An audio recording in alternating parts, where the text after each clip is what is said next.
Assalamualaikum warahmatullahi wabarakatuh dan salam sejahtera. Jam menunjukkan pukul 7.40 pagi. Sebuah kelas yang sunyi tanpa suara.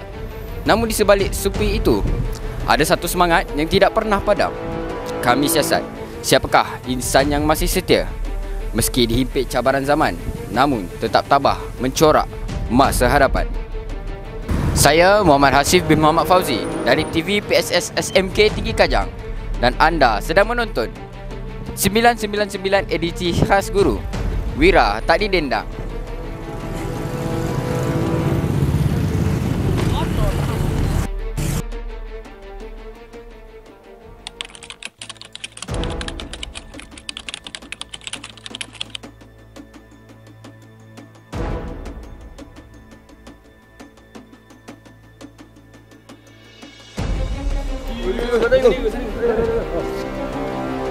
Kami menerima makluman bahawa sekumpulan pelajar berkumpul di kawasan ini ketika waktu PDPC. Tindakan mereka menidakkan usaha guru-guru serta mencemarkan nama sekolah.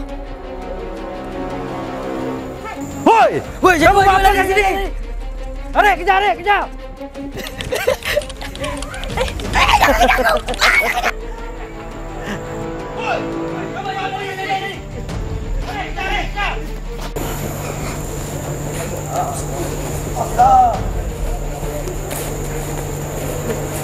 Ini bukan soal nakal atau biasa-biasa. Ini soal disiplin yang saban hari guru-guru cuba perbetulkan. Mereka bukan polis, bukan penguatkuasa. Namun, saban hari mereka berdepan dengan cabaran ini. Tanpa gaji lebih, tanpa kamera, hanya peduli. Today, we are going to learn about English. So after I, you have to add the H2O, carbon monoxide and square root. Then after that, we have to make Oh, ini.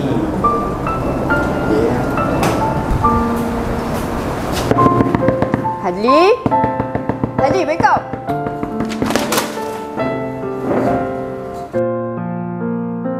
Dikatakan terlalu garang, disindir terlalu cerewet.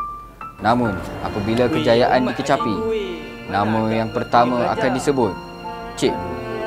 Teruk tu.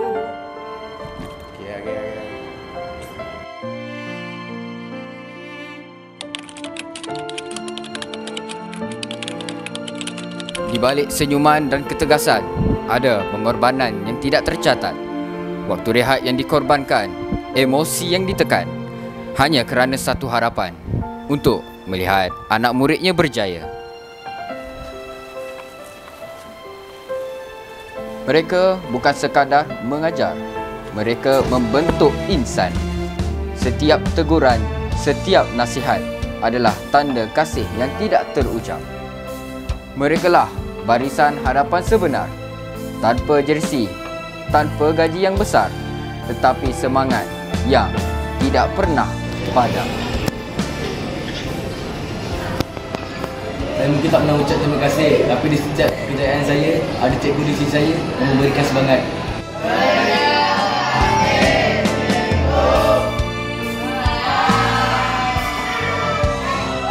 Maaf cikgu, kami selalu buat cikgu pening kepala dengan perangai kami. Tapi bagi kami, cikgu hero kami.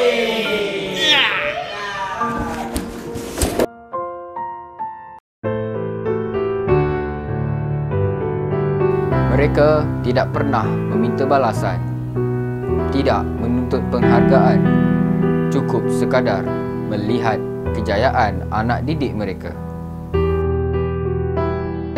Selamat Hari Guru dari kami 999 edisi khas guru Wira Tak Didendang. Terima kasih cikgu.